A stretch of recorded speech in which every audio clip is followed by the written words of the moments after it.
내 마음을 자꾸 열어놓고 지내다 보면 이 세상 사람들 중에 아까 그 무례한 사람들이 있다 그러잖아요. 저는 그거를 제 마음속 전문 용어로 무례파 인간들이라고 얘기를 하는데, 무례파 인간들은 늘 있어요. 윗사람들 중에도 있고 나보다 아랫사람들 중에도 있어요. 조금만 틈을 주면 함부로 하고 와가지고 그거 이용해 먹으려고 그러고 이러는 사람들이 항상 있더라고요. 저한테 좀 함부로 하는 느낌을 주면 안 웃어요. 안 웃고 그냥 진지한 표정을 보여줍니다. 그러면 대개 거기서 빨대 꽂으려고 다가오는 손을 대충 접더라고요.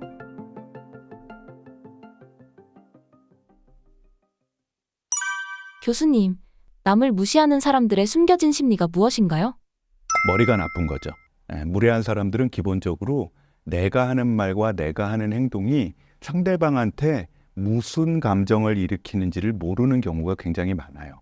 지극히 자기중심적이고 지극히 본인 이익에 충실하고 본인 감정에 충실한 사람들이고요.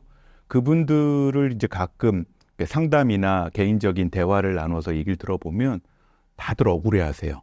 무례한 분들이. 그분도 자기는 무례한 적이 없고 솔직했을 뿐인 거예요. 내 감정에 그냥 선의에 의해서 내 느끼는 거를 그냥 얘기했을 뿐인데 왜 제가 나를 억울해하고 왜 나를 오히려 힘들다고 주변에다 얘기하고 다니는지 모르겠다고 억울해하는 경우가 훨씬 많아요. 이런 분들은 직장 상사나 회사 선배님인 경우도 있고 특히 처가 식구들 중에 또는 시댁 식구들 중에 이런 분들이 되게 많습니다. 기본적으로 인간이라는 존재는 동물하고 다른 점이 전두엽이 있는 거라 그러잖아요. 전두엽은 이 이마 안쪽에 있는 뇌구조고 인간이 제일 두꺼워요. 근데 거기서 주로 하는 거는 감정 컨트롤하는 능력 플러스 상대방이 무슨 생각을 지금 하고 있을까 또는 내가 이런 얘기를 했을 때 얘는 어떤 감정을 가지고 있을까를 추측하는 능력, 그걸 이제 심리학적으로는 마음이론이라고 얘기를 하는데 그런 능력을 담당하는 게 전두엽이거든요. 훈련으로 된다기보다는 타고나는 사람들이 있어요. 친구들 중에도 왜 옆 사람들 배려 잘하고 옆 사람들이 화가 났는지 아니면 슬픈지를 잘 느끼는 사람들이 있잖아요. 근데 그러지 않은 사람들 중에 그래서 이제 아까 농담처럼 얘기한 머리가 나빠서 그런 거라고 얘기하는 거고 이게 이제 병적인 심리학, 심리병리학에서 보면 나르시스트적이고 그리고 좀 히스테리적이고 이런 분들은 애초에 공감 능력이 좀 떨어져요. 그러니까 자기 고급 공감을 나한테만 하는 거죠. 그러니까 세상 사람들은 예를 들어서 히스테리성 성격을 가진 사람들은 세상 사람들은 나를 바라보고 내가 말하는 거에만 웃어주고 내가 슬플 때 손수건 건네줘야지 네가 아픈 건 상관이 없거든요. 그리고 나르시스트들은 자기애가 워낙 강하기 때문에 네가 무슨 감정을 느끼는지는 나랑은 상관이 없어요. 그냥 내가 필요할 때 내가 원하는 일을 와서 해주기만 하면 되는 거거든요. 이런 사람들이 이제 무례한 사람들 중에 섞여 있어요.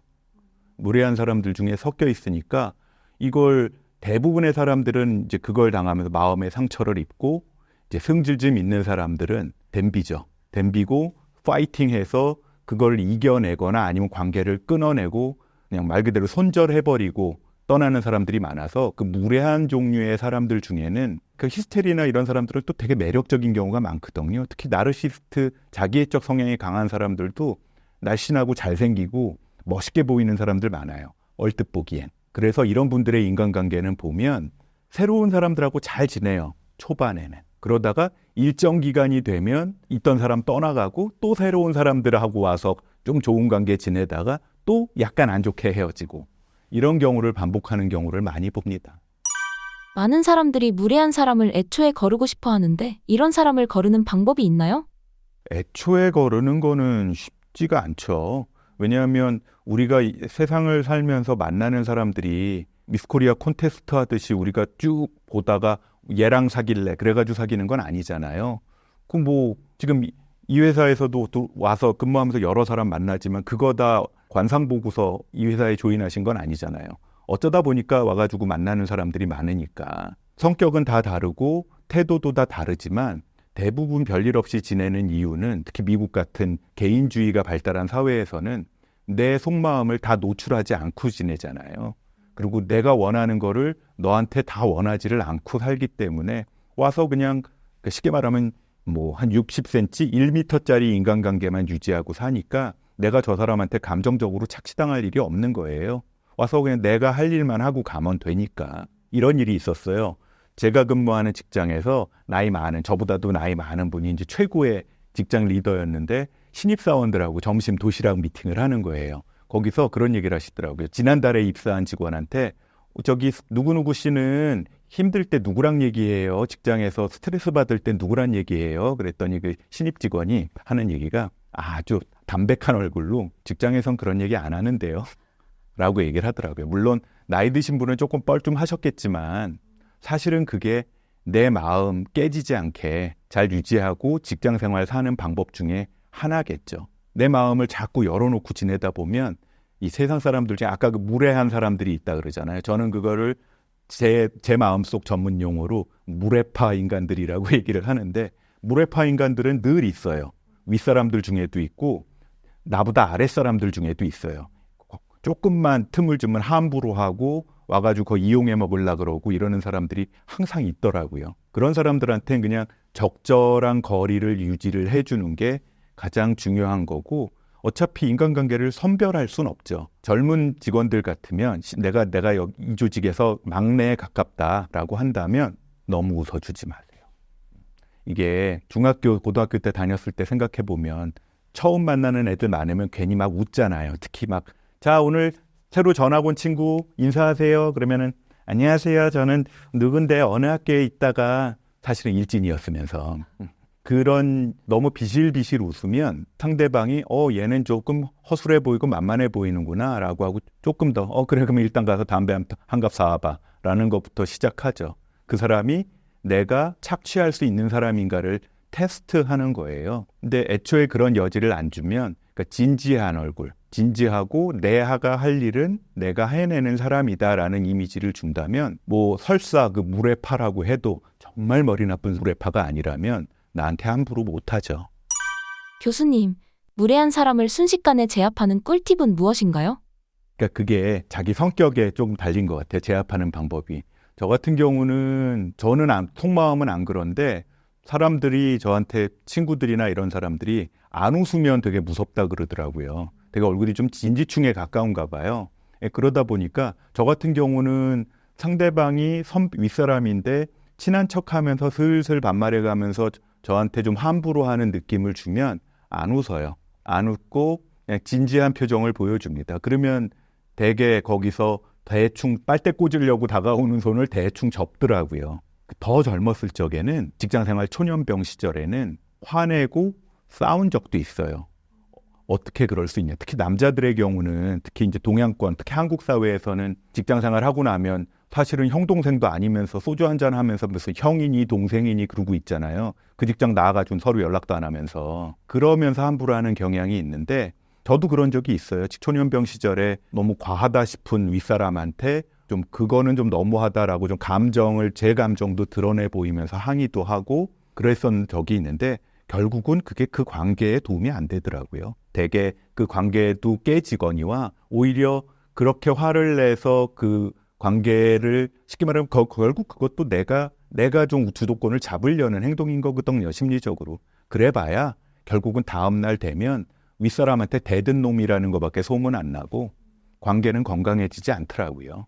제일 좋은 방법은 그래서 좀 이렇게 너무 웃어주지 않고 진지하게 그 상황을 그분과의 대화에 임하는 게 처음인 거고 근데 그럼에도 그게 반복된다. 저랑 같이 가까이 지내는 동료 중에 비슷하게 아주 힘든 일을 겪어서 그분은 저랑 같이 한 두어 달을 준비했어요. 준비 뭐냐면 이 친구는 너무 얌전하고 내 얘기도 상대방한테 이렇게 말 못하는 스타일 그런 스타일들이 있잖아요. 그래서 이 친구는 이제 항의를 해야 돼. 그렇다고 그 직장을 지금 그만둘 건 아니니까 그래서 그 친구랑 만나면서 저한테 접수하고 병원 진료받은 것도 아닌데 제 방에서 이 종이에다 꺼내놓고 그 친구 할 얘기들, 억울한 얘기들이 있잖아요. 이거를 쭉 얘기해보라 그래서 그거를 다 적은 다음에 그걸 몇 번 했더니 한 5가지 정도 되더라고요. 그 상대 윗사람이 틀리고 고쳐야 될 게. 그래서 그거를 한 5가지 정도를 쓴 다음에 그거를 최대한 짧게 5줄을 만들었어요. 그 다음 한 2-3번은 제 앞에서 연습시켰어요. 왜냐하면 이 친구 너무 착하니까 할 때마다 자꾸 가슴 떨리잖아요. 가슴 떨리고 막 울컥해서 눈물 나올라 그러고, 그래서 안 그렇게 최대한 담담하게 감정을 싫지 않고 본인 얘기를 드라마에서 연기한다 생각해라. 윗사람한테 상대방을 무서워하지 말고 그 사람은 네 윗사람이 아니고 그냥 나보다 먼저 이 직장에 들어와서 같이 일하는 동료인데 그 일을 좀 더 잘하기 위해서 관계를 재설정하기 위해서 하는 연기라고 생각해라 라고 해서 리허설을 한 2번 정도 한 것 같아요. 그러고 나서 갔더니 그 선배라는 분이 되게 놀랐었겠죠. 아니 얘가 근데 그 다음부터 놀랍게도 관계가 되게 편안해졌어요. 어쩌면 그 선배가 물에파였는데 원래 나쁜 사람은 아니었던 거죠. 그냥 본인도 배우기를 윗사람한테 그냥 하대하면서 욕도 좀 섞어가면서 그냥 대충 자기 일 다 떠넘기는 걸로 자기도 배운 거라서 아랫사람한테도 똑같이 해도 되는 줄 알고 그러다가 이제 그게 아닌 걸 깨달은 거죠. 아시잖아요. 대학도요. 저도 이제 대학에서 마음정비사 역할을 하지만 마음정비사 하면서 대학 선생님 노릇도 하잖아요.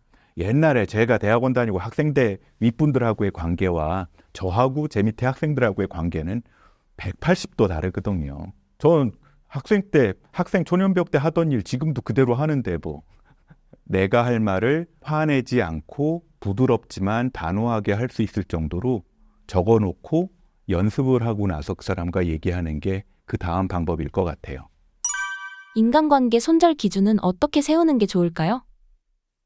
하다못해 강아지들, 갓난애기들도 나랑 만나는 사람이 나쁜 놈인지 아닌지를 빤히 아는데 느낌으로 알잖아요. 더군다나 사회에서 만나는 사람들은 더군다나 더 그렇죠. 뭐. 사실은 우리가 만나는 사람이 이 인간 손절해야 되는 사람인지 관계 맺어도 되는 사람인지는 다 알아요. 느낌으로 알죠. 왜 느낌이 싸할 때가 있잖아요. 이 사람은 또는 만날 땐 되게 기분 좋았는데 집에 가면서 기분이 나쁘다기보다 마음이 불편할 때가 있어요. 뭔가 까인 것 같고 뭔가 마치 돌려차기처럼 디스당한 것 같은 느낌 받을 때가 있어요.